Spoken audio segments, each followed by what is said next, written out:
Valaquenta. Account of the Vallar and Mayar according to the lore of the Eldar in the beginning Ru, the one, who in the Elvish tongue is named Iluvatar, made the Aner of his thought, and they made a great music before him. In this music the world was begun, for Iluvatar made visible the song of the Aner, and they beheld it as a light in the darkness. And many among them became enamored of its beauty, and of its history which they saw beginning and unfolding as in a vision.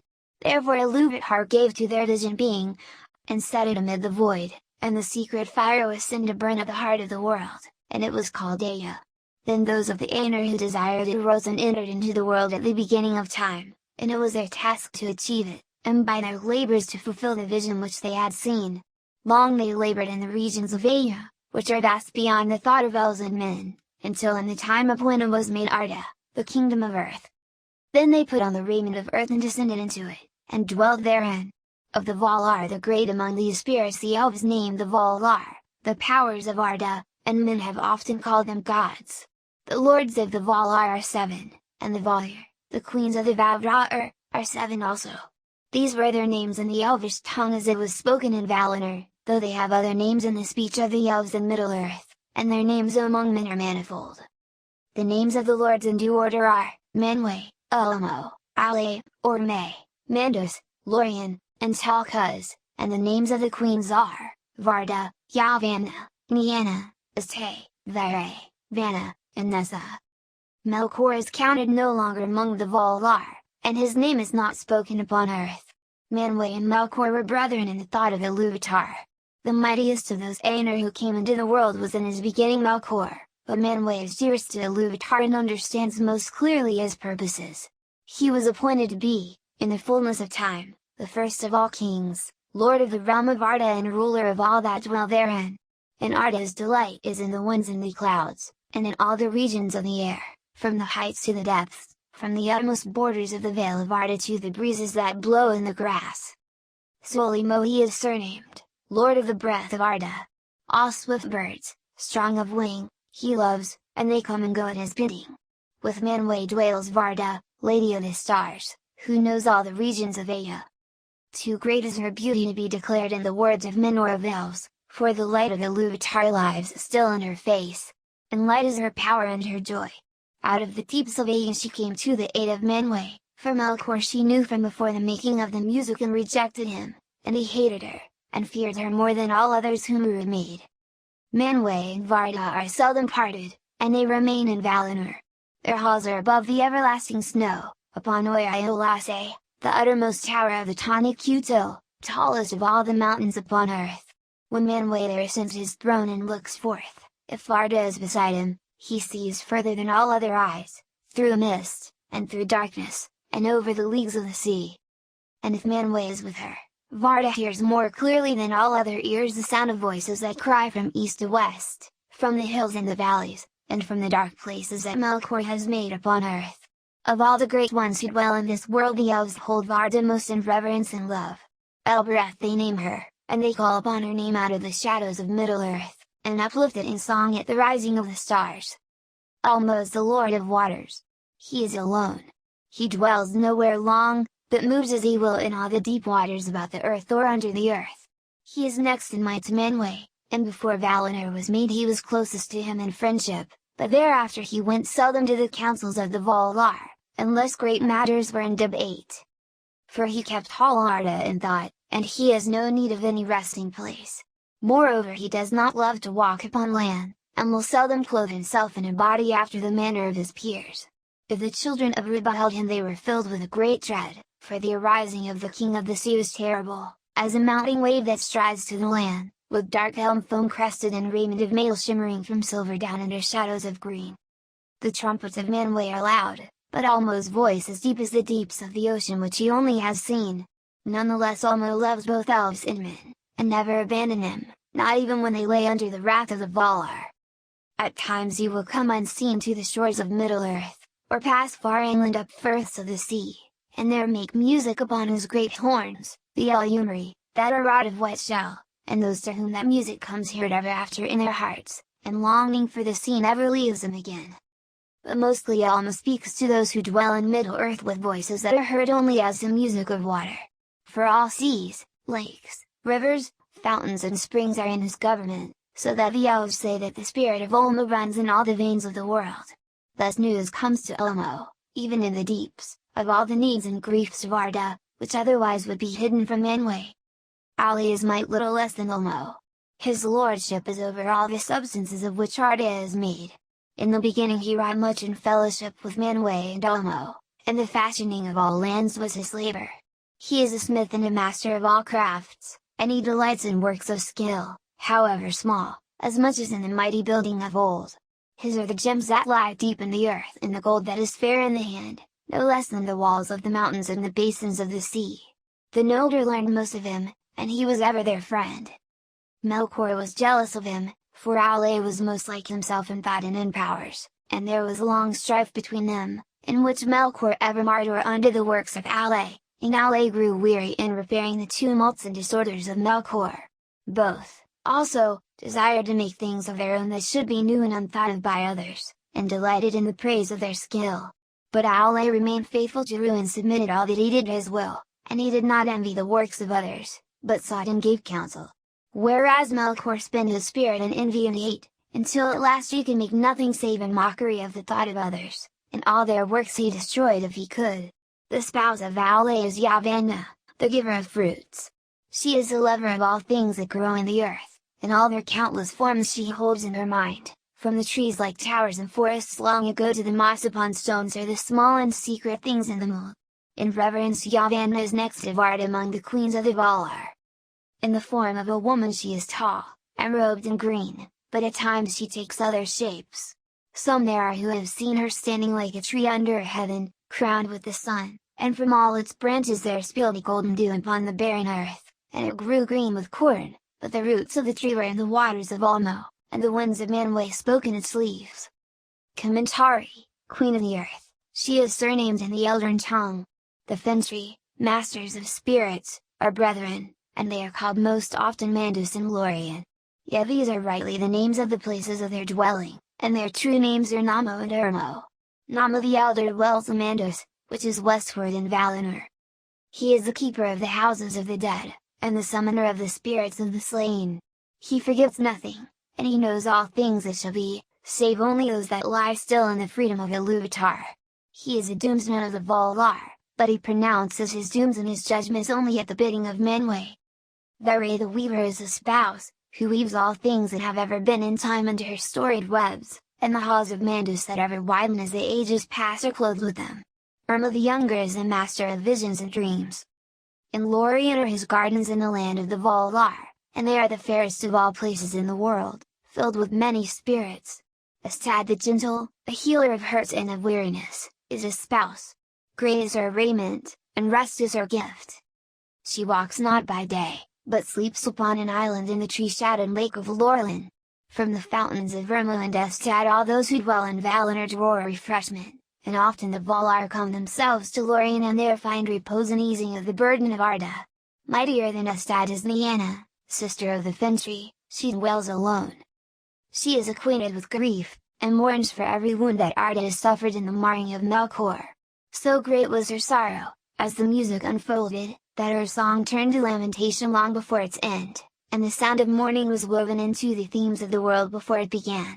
But she does not weep for herself, and those who hearken to her learn pity, and endurance and hope. Her halls are west of west, upon the borders of the world, and she comes seldom to the city of Valinor where all is glad. She goes rather to the halls of Mandus, which are near to her own, and all those who wait in Mandus cry to her, for she brings strength to the spirit and turns sorrow to wisdom. The windows of her house look outward from the walls of the world. Greatest in strength and deeds of prowess is Talcuz, who is surnamed Astaldo, the Valiant. He came last at Arda, to aid the Vallar in the first battles with Melkor. He delights in wrestling and in contests of strength, and he rides no steed, for he can outrun all things that go on feet, and he is tireless. His hair and beard are golden, and his flesh ruddy, his weapons are his hands. He has little heed for either the past or the future, and is of no avail as a counselor, but is a hearty friend. His spouse is Nessa, the sister of Ormi, and she also is lithe and fleet-footed. Deer she loves, and they follow her train whenever she goes in the wild, but she can outrun them, swift as an arrow with the wind in her hair. in dancing she delights, and she dances in Valar on lawns of never-fading green. Orome is a mighty lord. If he is less strong than Talcuz, he is more dreadful in anger, whereas Talcuz laughs ever, in sport or in war, and even in the face of Melkor he laughed in battles before the elves were born. Orome loved the lands of Middle-earth, and he left them unwillingly and came last to Valinor, and often of old he passed back east over the mountains and returned with his host to the hills and the plains. He is a hunter of monsters and fell beasts, and he delights in horses and in hounds, and all trees he loves, for which reason he is called Aldrin, and by the sign Ta'urin, the Lord of Forests. Nahar is the name of his horse, white in the sun, and shining silver at night. The Valar is the name of his great horn, the sound of which is like the upgoing of the sun in scarlet, or the sheer lightning cleaving the clouds. Above all the horns of his host it was heard in the woods at Yabana brought forth in Valinor, for there Orome would train his folk and his beasts for the pursuit of the evil creatures of Melkor. The spouse of Orome is Vanna, the ever-young, she is the younger sister of Yavanna. All flowers spring as she passes and open as she glances upon them, and all birds sing at her coming. These are the names of the Valar and the Voyeur, and here is told in brief their likenesses, such as the Eldar beheld them in Aman. But fair and noble as were the forms in which they were manifest to the children of Iluvatar, they were but a veil upon their beauty and their power. And if little is here said of all that the Eldar once knew, that is as nothing compared with their true being, which goes back into regions and ages far beyond our thought. Among them 9 were of chief power and reverence, but 1 is removed from their number, and 8 remain, the Erata, the high ones of Arda, Manwë and Varda, Ulmo, Yavanna, and Ale, Mandos, Nianna, and Dorami. Though Manwë is their king and holds their allegiance under Ru, in majesty they are peers, surpassing beyond compare all others, whether of the Valar and the Maiar, or of any other order that Iluvatar has sent into Aya. Of the Maiar with the Valar came other spirits whose being also began before the world, of the same order as the Valar but of less degree. These are the Maiar, the people of the Valar, and their servants and helpers. Their number is not known to the elves, and few of names in any of the tongues of the children of Iluvatar, for though it is otherwise in Aman, in Middle-earth the Maiar have seldom appeared in form visible to elves and men. Chief among them are of Valinor whose names are remembered in the histories of the elder days are Ilmre, the handmaid of Varda, and Eonwë, the banner-bearer and herald of Manwë, whose might in arms is surpassed by none in Arda. But of all the Maiar Ase and Da'anan are best known to the children of Iluvatar. Ase is a vassal of Ulmo, and he is master of the seas that wash the shores of Middle-earth. He does not go in the deeps, but loves the coasts and the isles, and rejoices in the winds of Manwë, for in storm he delights, and laughs amid the roaring of the waves. His spouse is Ainan, the lady of the seas, whose hair lies spread through all waters under sky. All creatures she loves that live in the salt streams, and all weeds that grow there, to her mariners cry, for she can lay calm upon the waves, restraining the wildness of Ase. The Númenóreans lived long in her protection, and held her in reverence equal to the Valar. Melkor hated the sea, for he could not subdue it. It is said that in the making of Arda he endeavored to draw Ase to his allegiance, promising to him all the realm and power of Ulmo, if he would serve him. So it was that long ago there arose great tumults in a sea that wrought ruin to the lands.